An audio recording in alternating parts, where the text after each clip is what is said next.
नमस्कार, साफ संदेश से मैं अनिल कौशिक। न्यूज बुलेटिन 7 बजे में आप सभी दोस्तों का स्वागत है। दोस्तों, कार्यक्रम की शुरुआत हमेशा की तरह मुख्य खबर से ही करेंगे और आज हम बताने वाले हैं दोस्तों, चूरू लोकसभा का पूरा जो चुनाव हुआ है, कैंपेन चली, मतदान संपन्न हुआ, उसका पूरा विवरण और समीक्षा करेंगे। किसके पक्ष में किस प्रकार वोटिंग हुई और उस वोटिंग से क्या निकला नतीजा। एक प्रकार से इसको हम एग्जिट पोल तो नहीं कहेंगे क्योंकि अभी चुनाव रनिंग है और पूरे देश में अभी प्रथम चरण का ही 102 सीटों का चुनाव हुआ है और 1600 से अधिक उम्मीदवारों का भाग्य का फैसला जो है वो ईवीएम में कैद हो गया है। 4 जून को ये नतीजे परिणाम के रूप में आपके सामने आएंगे, लेकिन कयास है और पूरा हम समीक्षा करेंगे चूरू लोकसभा चुनाव की। और जिस प्रकार से चूरू का लोकसभा चुनाव हुआ है, कांटे की टक्कर हुई है और हमारी जो एक प्रकार से धारणा थी, एक प्रकार से संभावना हम व्यक्त कर रहे थे बार बार, उसमें भी तब्दीली हुई है। और इसका मुख्य रीजन है दोस्तों, कम मतदान होना। आखिर कम मतदान होना किस बात का द्योतक है और इसका क्या असर पड़ रहा है चूरू लोकसभा पर और राजस्थान की, क्योंकि 12 सीटों पर चुनाव संपन्न हो चुके हैं। तो हम बात करेंगे दोस्तों विस्तार से चूरू लोकसभा की सीट की। उससे पहले मैं एक दो खबरें भी आपको बताऊंगा और आज हम क्लियर आपको बताएंगे कौन सी विधानसभा में किस प्रकार कौन लीड ले सकता है, कैसी कैंपेन चली, किन वोटरों में अधिक उत्साह था, किन वोटरों में उदासीनता थी और ये कम मतदान जो हुआ है वो किस वर्ग में ज्यादा उदासीनता थी, कैसे था, क्या नहीं था, इन सारे विषयों पर हम आज बात करने वाले हैं दोस्तों। और सबसे पहले मैं आपको बता दूं, 8 विधानसभाओं पर जो मतदान संपन्न हुआ, भादरा की लेते हैं सबसे पहले, 66.68% मतदान हुआ। अंतिम अगर हम आंकड़ा माने, कुल मतदाता 2,76,745 थे, उनमें से 1,84,525 मतदाताओं ने मताधिकार का प्रयोग किया और अधिकतम जिस बूथ पर मतदान हुआ वो था बोजला का बूथ नंबर 185 राजकीय माध्यमिक विद्यालय का बूथ, जिस पर 80.56% मतदान हुआ।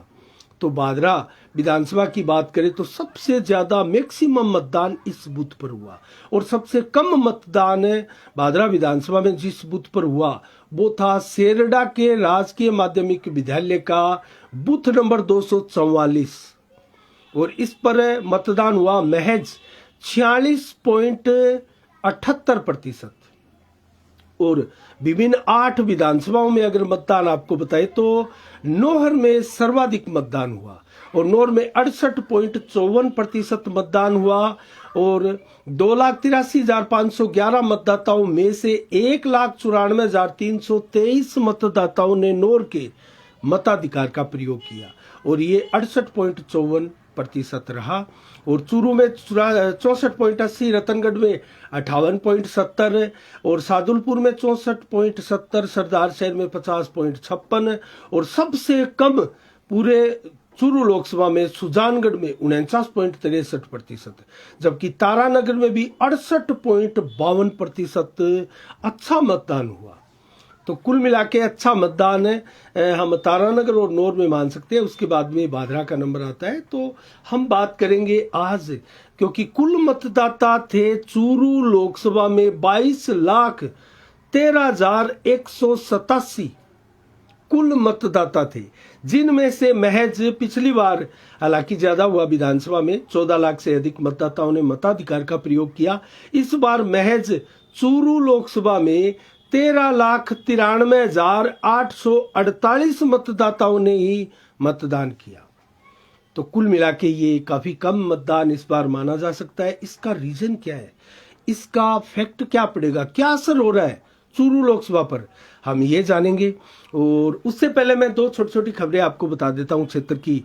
एक धार्मिक आयोजन होगा बड़ा 21 व 22 अप्रैल को, कल 21 अप्रैल को इसकी एक धर्म यात्रा निकाली जा रही है और इसको नाम दिया गया है बजरंग दल के द्वारा, प्रखंड भादरा प्रखंड के द्वारा ये सारा कार्यक्रम आयोजित किया जाएगा 21 व 22 अप्रैल को।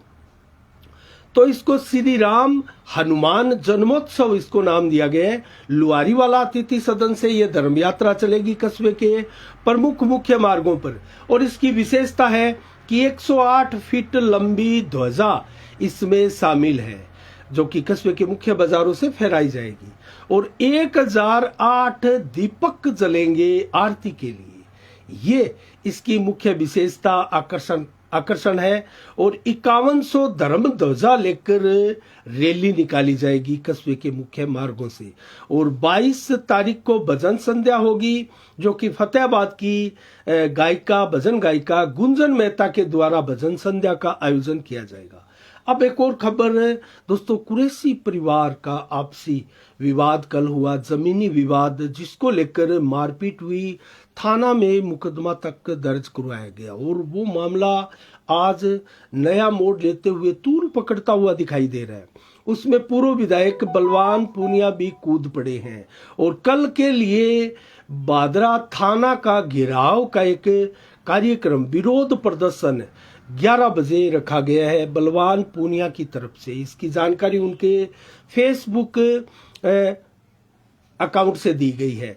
तो कुल मिला के ये मामला जो है, इसको लेकर एक आज प्रेस कॉन्फ्रेंस भी की गई। रफीक कुरैशी का भी इसमें इसलिए नाम आया क्योंकि इस्लाम कुरैशी जो है उनका दामाद है, तो उसको लेकर वो प्रेस कॉन्फ्रेंस उन्होंने की। और जो थाने में वो गए इस मामले को लेकर निपटाने को लेकर, पूर्व में इस मामले को लेकर स्वर्गीय हाजी दाऊद कुरैशी ने दोस्तों एक समझौता किया था, बताया गया, और उस समझौते का पालन हालांकि कर रहे थे। अचानक फिर 2 दिन पहले ये विवाद गहराता है, और पीड़ित पक्ष जो है, जिनके जो घायल हुए हैं उनके एक युवती भी है उनमें, उनका कहना है कि वो आज पुलिस लेकर कल गए थे उस विवादित जमीन को दिखाने के लिए, अपना पक्ष रखने के लिए, और उस समय ये झगड़ा हुआ।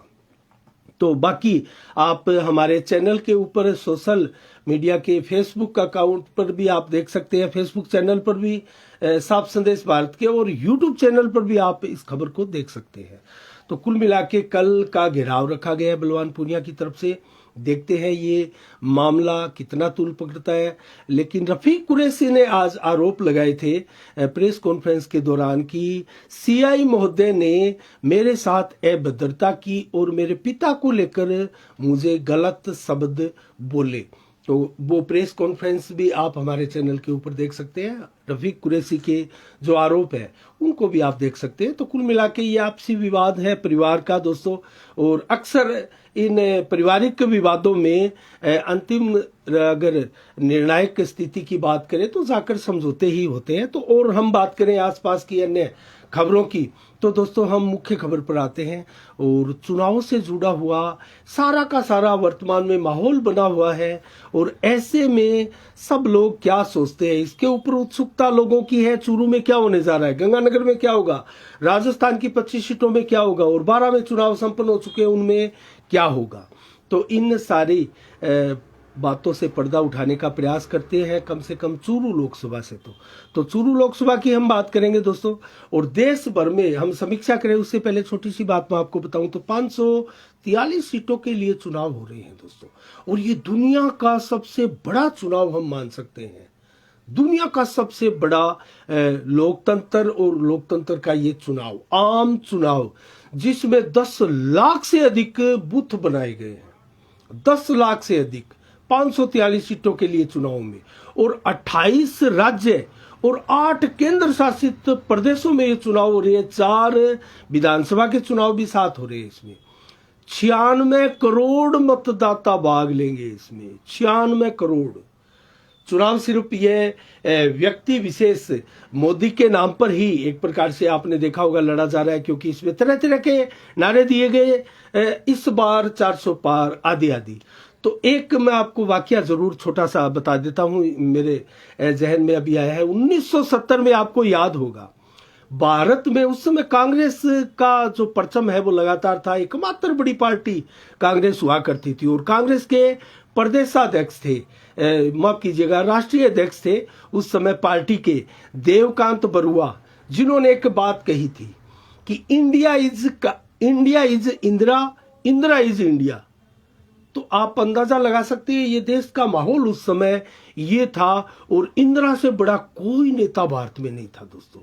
और आजकल ये जो 2010 के बाद में चुनाव हुए और ये तीसरा चुनाव है लगातार, और दोनों चुनाव मोदी जीते, 2 बार पीएम रहे, 10 वर्ष का उनका कार्यकाल पूरा हो गया। अब तीसरा टर्म है उनका, और तीसरे टर्म से पहले उन्होंने अब की बार 400 पार का नारा दिया है। और विपक्ष उनके इस जाल में फंसता हुआ भी दिखाई दे रहा है। पूरा इंडी गठबंधन, पूरे देश के जो और विरोधी दल है वो सारे के सारे एक मंच पर है, इंडिया गठबंधन बनाए हुए हैं। और सब के सब कोई कुछ कह रहा है अब की बार 400 पार पर पीएम मोदी के इस मक्कड़ जाल में फंसते हुए। और कोई बता रहा है 120 सीटों पर ही सिमट जाएगी भाजपा, और राहुल गांधी बता रहे हैं 150 से ऊपर नहीं आएगी भाजपा, और कोई कह रहे हैं कि 200 का आंकड़ा तो भाजपा पार नहीं करेगी। अरे अपने नंबर नहीं बता रहे हैं कोई भी दल, और भाजपा के नंबर की उनको चिंता है। और जैसा मैंने बताया उस समय 1970 में इंडिया इज इंडिया का एक प्रकार से नारा था जो बेशक उनके अध्यक्ष ने दिया था। क्या इस बार हम मान सकते हैं अब वर्तमान युग में Modi is India, India is Modi, क्या मान सकते हैं हम? दोस्तों ऐसा ही कुछ चल रहा है। लेकिन अगर ऐसा हम नहीं कहते, लेकिन भाजपा इज मोदी, मोदी इज भाजपा, ये तो कुछ समझ में आ रहा है। मोदी जैसा चाहते हैं और अमित शाह जैसा चाहते हैं, पार्टी में आजकल कुछ वैसा ही हो रहा है। तो कुल मिला के पूरा विपक्ष मोदी के इस मक्कड़ जाल में, भ्रम जाल में कहे, या फिर चुनावी कैंपेन में कहे, या फिर संकल्प पत्र में कहे, फंसता जा रहा है। संकल्प पत्र तो कांग्रेस का भी आया और भाजपा का भी आया, कंपैरिजन तो जनता करेगी दोनों में क्या था, क्या अंतर था।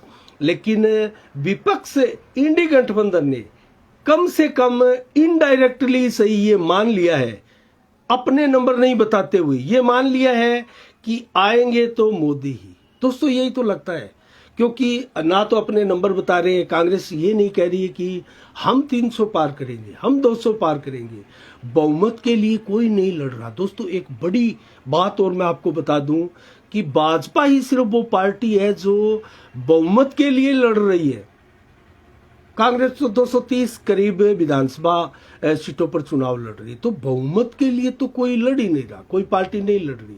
हाँ, इंडी गठबंधन है पूरा, वो जरूर बहुमत के लिए सारे इकट्ठे होकर लड़ रहे हैं।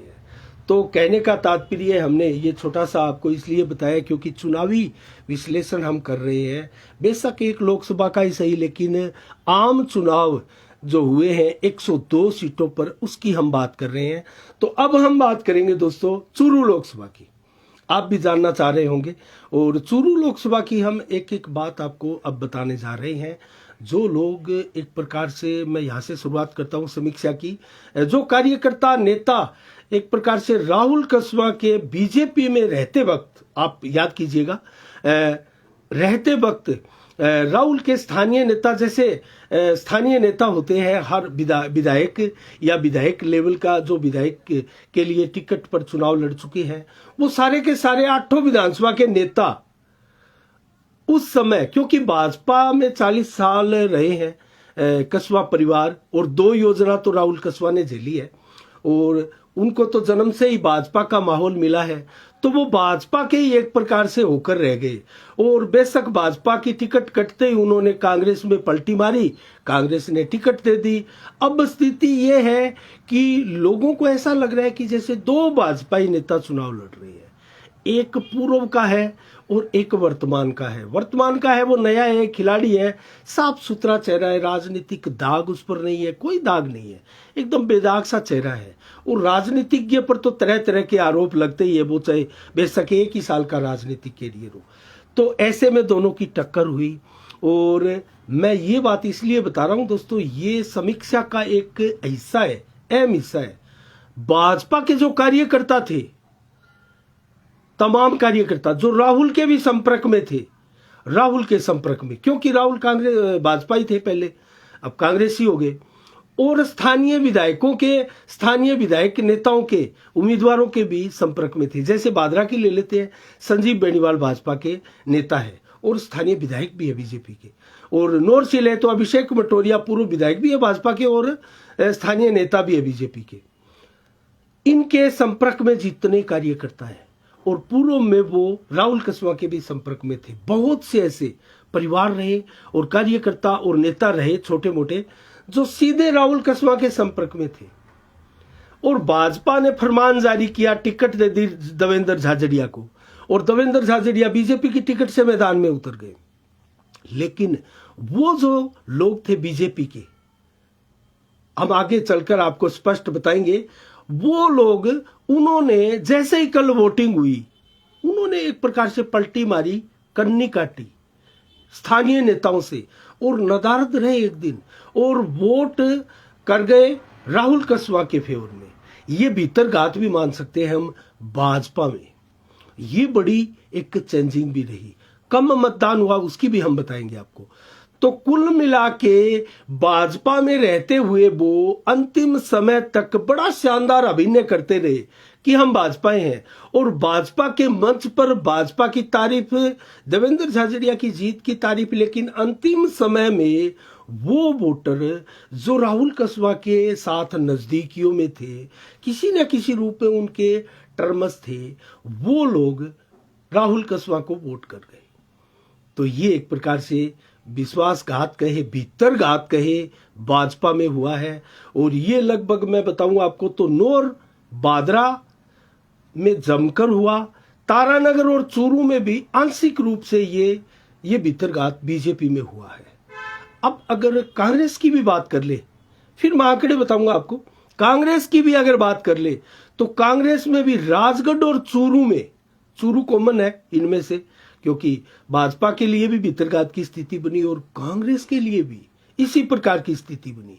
तो राजगढ़ और चूरू में कांग्रेस के लिए भी अच्छी खबर नहीं है, भीतरघात है। और ये रीजन है, मैं आगे चलकर आपको समीक्षा में विस्तार से बताने वाला हूं। तो राहुल कसवा और भाजपा दोनों ही भीतरघात के शिकार हुए।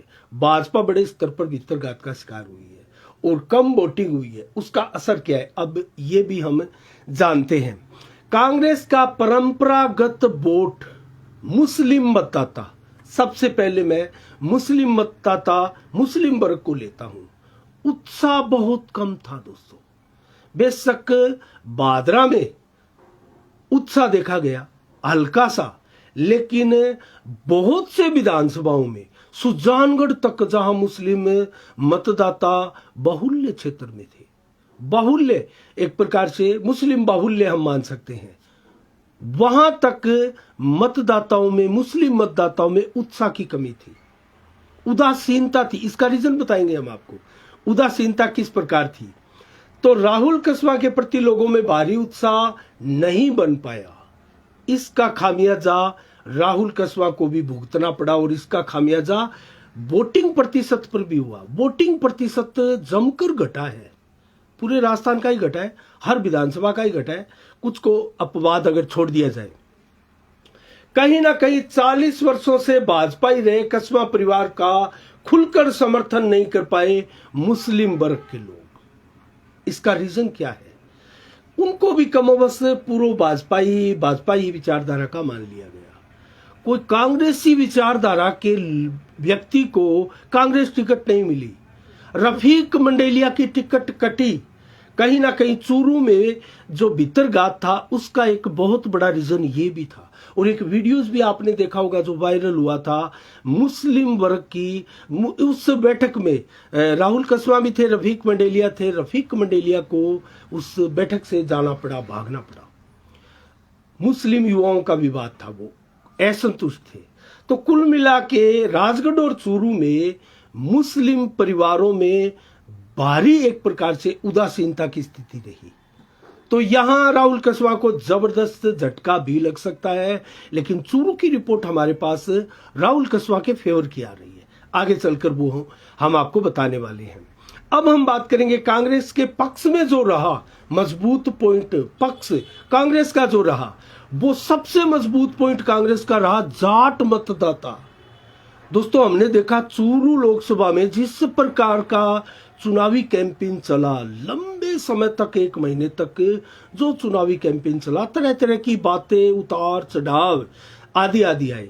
लेकिन जाट और गैर जाट का जो चुनाव बनाने का प्रयास था वो हालांकि हल्का सा उसमें कमी आई, वो विफल भी हुआ हल्का सा, लेकिन उसका असर हुआ। और उसका असर इसलिए हुआ कि जाट मतदाताओं ने जमकर राहुल कसवा के फेवर में वोटिंग की है, जमकर वोटिंग की है। और इसका रेसा अगर मैं आपको बताऊं तो दोस्तों इसका रेसा 60 से 65% तक, कम ज्यादा भी हो सकता है, 60 से 65% तक जाट मतदाताओं ने राहुल कसवा के फेवर में वोटिंग की। अब मैं आपको दूसरा सबसे मजबूत पॉइंट बता दूं कांग्रेस का। SC/ST के मतदाता जो है बहुत बड़ी संख्या में है। मैंने पूर्व में आपको इनकी संख्या भी बताई है कितने कितने थे, आज हम उस विषय पर नहीं जाएंगे। तो SC/ST मतदाताओं में क्या रहा सबसे मजबूत पॉइंट, कांग्रेस का यहां भी रहा सबसे मजबूत पक्ष। 55% से 60% तक हमारा एक अनुमान है, ये 55% से 60% तक SC/ST समाज के वोट राहुल कसवा को मिले हैं दोस्तों। तो राहुल कसवा के फेवर में यहां जमकर एक प्रकार से हमें रुझान प्राप्त हुए हैं। मुस्लिम मतदाताओं में तो 90% से अधिक वोटिंग कांग्रेस के पक्ष में ही हुई है, लेकिन मतदान प्रतिशत कम हुआ है मुस्लिम वर्ग का, जो कि सबसे ज्यादा हाईएस्ट रहता है, वो नहीं रहा। मुस्लिम वोटरों का मत प्रतिशत सबसे हाईएस्ट रहता है, वो नहीं हुआ। उदासीनता रही मुस्लिम वोटरों में, इसका खामियाजा राहुल को भुगतना पड़ रहा है, पड़ सकता है जब 4 जून को रिजल्ट आएगा। अब मैं आपको वोटिंग प्रतिशत भी बताऊं, लेकिन ऑल ओवर मैं आपको बताऊं, हमने भी कई कवरेज की अपने स्तर पर, अपने विभिन्न सोर्सेज से जो है प्रयास किया पूरे लोकसभा का मूड जानने के लिए, और जो आंकड़े हैं वो हमने एकत्रित किए, और गांव वाइज भी हमने आंकड़े एकत्रित किए हैं। लेकिन समय अभाव के चलते मैं आपको मुख्य बिंदु आपको यहां बताने जा रहा हूं। हमने कवरेज की तो युवा वोटर जो है, फर्स्ट टाइम वोटर बहुत इंपॉर्टेंट ये चीज होती है। यहां जैसे मोदी की लहर चल रही है या नहीं चल रही है, अब की बार 400 पार आदि मोदी और बीजेपी ने जिस प्रकार का माहौल देश में क्रिएट कर रखा है, उसका असर युवा मतदाताओं पर था। और जो प्रथम फर्स्ट टाइम वोटर थे, अगर कुछ एक वर्ग को छोड़ दे तो ऑल ओवर जो युवा मतदाता थे उनको हमने, उनका मूड एक प्रकार से देखा, वो मोदी के फेवर में ज्यादा दिखाई दिए। मोदी को पुनः लाना है, मोदी जी देश को अच्छी तरह से चला रहे हैं, मोदी जी की इस देश को जरूरत है, आदि युवाओं के ये विचार रहे। इससे एक चीज तो स्पष्ट है कि मोदी लहर और पीएम मोदी के उम्मीदवारों को जो उम्मीदें थी वो उम्मीदें बरकरार इस चुनाव में रही है, ये मानकर चल सकते हैं दोस्तों। अब हम बात करेंगे, मूल मुद्दे पर आते हैं। और मूल मुद्दा अगर देखें तो भाजपा और कांग्रेस कितने विधानसभा क्षेत्रों में आगे है और पीछे है। सबसे पहले हम लेते हैं दोस्तों बीजेपी की लीड किन राज्यों में, किन विधानसभाओं में है। बादरा में, रतनगढ़ में, राजगढ़ और तारानगर, इन 4 विधानसभा क्षेत्रों में बीजेपी की लीड बताई जा रही है, और हमारी संभावनाओं में भी ये निकल कर आ रहा है। अब कितनी है मैं ये भी बता देता हूं आपको। बादरा से 16,000 से लेकर 20,000 तक की ही लीड बीजेपी की सामने आ रही है। 16,000 से 20,000 की लीड बादरा विधानसभा से भारतीय जनता पार्टी की देवेंद्र झाझड़िया की दिखाई दे रही है। रतनगढ़ की बात करें तो 9,000 से लेकर 16,000 की लीड भाजपा की दिखाई दे रही है। राजगढ़ की बात करें तो 5,000 से कम, उन दोनों से कम, नंबर 3 पर राजगढ़ की 5,000 से 11,000 तक की लीड हो सकती है भाजपा की, हमारी संभावनाओं में ये दिखाई दिया है। और बीजेपी के लिए अंतिम संभावना वाला विधानसभा तारानगर, 2,000 से महज 8,000 की लीड तारानगर से बीजेपी की हो सकती है। और ये चमत्कार बीजेपी के शानदार डैमेज कंट्रोल की देन है। वरना तारानगर भाजपा का कमजोर प्रतीत हो रहा था। तो तारानगर का एक तरीके से वोटिंग प्रतिशत भी 68% से अधिक रही, ये भी तारानगर का एक रीजन रहा। तो तारानगर भाजपा के एक प्रकार से पक्ष में दिखाई दे रहा है। अब हम इनका मैक्सिमम और जो है मिनिमम एक आंकड़ा जान लेते हैं। बीजेपी की लीड जो है 32,000 से 55,000 वोटों तक की आंकी गई है इन सारे चारों विधानसभाओं में देखें तो। अब देखते हैं कांग्रेस की लीड वाले विधानसभा क्षेत्र, सरदार शहर, चूरू, नौर और सुजानगढ़। ये 4 विधानसभा ऐसे हैं जहां राहुल कसवा की लीड हमें प्रतीत हुई है, संभावनाएं दिखाई दी है। और अब वो क्या है, कितने से कितनी है। सबसे पहले सरदार शहर लेते हैं। 4,000 से 9,000 की लीड राहुल कसवा की सरदार शहर से दिखाई दे रही है हमें। चूरू से 1,000 से लेकर 4,000 की लीड यहां राहुल कसवा की दिखाई दे रही है, तमाम फैक्टर के बावजूद, मुस्लिम मतदाताओं के उदासीनता के बावजूद और जो वीडियो वायरल हुए आदि उसके बावजूद राहुल कसवा की लीड 1,000 से 4,000 की दिखाई दे रही है। अब नौर की बात कर लेते हैं। तरह तरह की अफवाहें चली, नौर से तरह तरह के फिगर निकल कर आए, लेकिन अंतिम संभावनाएं नौर से जो निकल कर आई है दोस्तों वो ये है कि 2,000 से लेकर 6,000 तक की राहुल कसवा की लीड यहां नौर में बताई जा रही है। भाजपा की लीड यहां नहीं है। 2 से 6,000 की नौर से राहुल कसवा की लीड बताई जा रही है। अब हम बात करेंगे सुजानगढ़ की।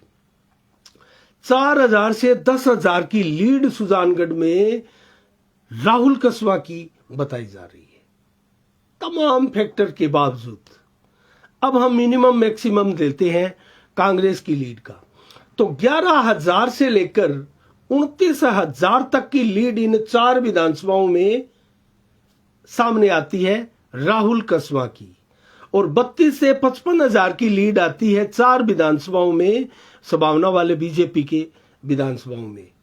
तो इनका अगर आंकड़ा मिलान करें और मैक्सिमम मिनिमम और फाइनल आंकड़ा देखें तो देवेंद्र झाझड़िया 21,000 वोटों से लेकर 26,000 वोटों तक ये चुनाव जीत सकते हैं, ऐसी संभावना हमें दिखाई दे रही है।